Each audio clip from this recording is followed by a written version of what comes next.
So I've got a fun one. I think people can relate to this. For those of you that have been on tour, you've had some of the most incredible things happen to you.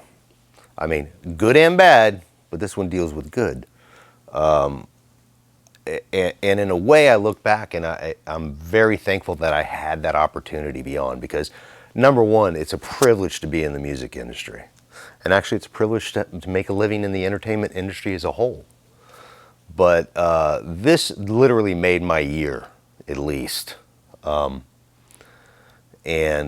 this deals with, I think it's around 2009 or somewhere around there. I was out with Kenny G, and I was the percussion tech and the drum tech. Drum tech for Danny Bejarano, which is, my God, that guy is just amazing. One of the best jazz drummers in the world.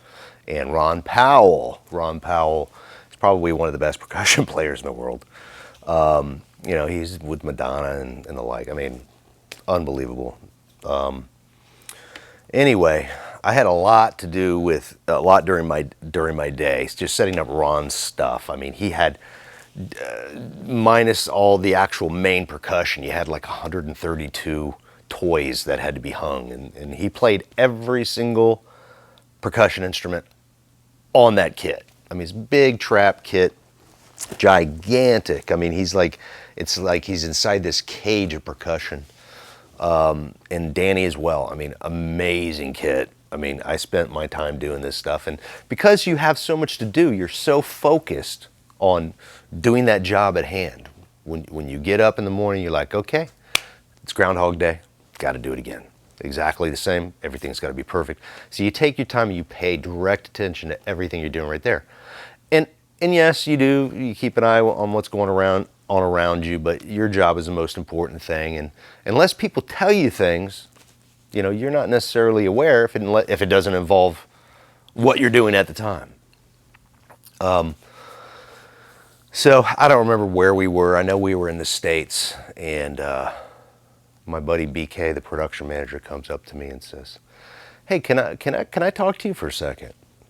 And I said, "Sure, no problem. Yeah, I'm about ready to take a little quick break." And he goes, "Okay, so you need to play percussion tonight." I said, "What?" I said, "You're joking with me. There's no way. There's no way. You're f***ing with me. I got to go back to work." He goes, No. Star Gary's going to come talk to you. That's tour manager. And Ron had to go home. Personal thing he had to take care of. Huge family issue.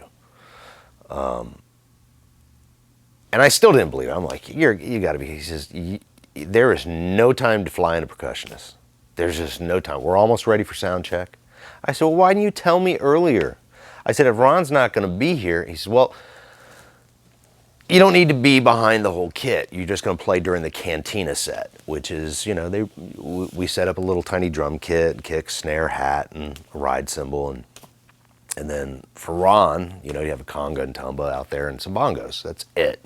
And then, of course, Kenny does his thing. You got this little piano off to the side, and everybody's basically, it's like acoustic unplugged type thing. Now, I'm a multi-instrumentalist, okay? And I do play instruments. I do not in any shape, form whatsoever put myself in the league of a Ron Powell. There's no way in a million years, but I do pay attention when he's playing. I understand the rhythms that they're playing. And the Cantina set was more of a South America, Central America type flair. I mean, it's kicking set. It's maybe 20 minutes of music. So at that point, I had to ask BK again. BK, are you sure? I mean, does Kenny know about this? He says, Kenny's the one that suggested it because he's heard you doing sound check. And I said, oh, okay. Now to this day, I don't know if that's true or not, but if the man says you're playing, you're playing. So I'm thinking, ooh, I'm playing. I might actually be able to make some extra money today doing this too. Of course, that's on the side. Just the privilege of actually playing with the Kenny G band is mind-boggling. But at the same time, I played it calm, played it cool. Internally, I was losing my mind. We're talking, you're in front of 8,000 people. it's just you guys out there in the center of the stage in front of all the other stuff, and this little tiny setup, all quaint, and everybody's happy grooving. And I'm losing my mind. I'm going, I cannot believe I'm going to be playing with Kenny G. So Kenny comes out for sound check. And he says, Bubba, you ready? I said, oh my God, yes. Okay, cool. Yep. I played it cool though. And when Danny, the drummer, says, dude, you just do what you do, you'll be fine. So we do sound check.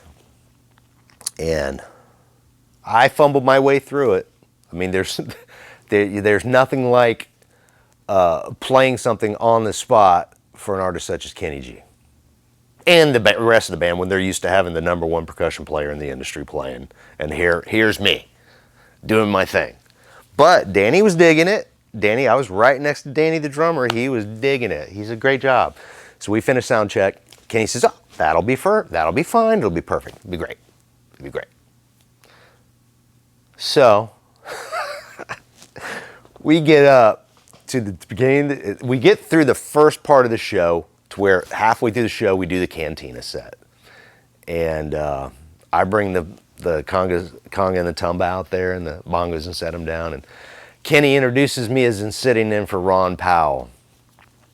And he goes, yeah, Bubba's back there smiling and everything. And, you know, he's smiling because he's probably thinking he's going to be making more money, that he's going to be making more money today because he's going to be sitting in for Ron Powell, but he's not making any more money. The whole crowd starts laughing. Then I have a mental block for the top of the song. It's so important everybody comes in. Everybody. And I know the front of house engineer is like, I don't hear any congas or anything. So Danny counts it off. Boom, they kick in the first thing. I'm having a mental block. I don't want to step on the beat because the beat is so important, and I'm sitting in for Ron Powell. And so the front of house engineer, I know he's flipping out because he didn't hear anything coming. My hands were going. I was only hitting the rims barely till it all clicked. And then I saved my ass for the whole rest of that because the minute I got it, and I am generally not afraid of anything in terms of being on stage and everything and people, but that's if I know what I'm doing. Lord knows anybody doesn't want to be thrown in a situation like that. But it did happen, and I consider it a blessing. It taught me a lot that anything can and will happen on tour, but that's something that I will remember for the rest of my life.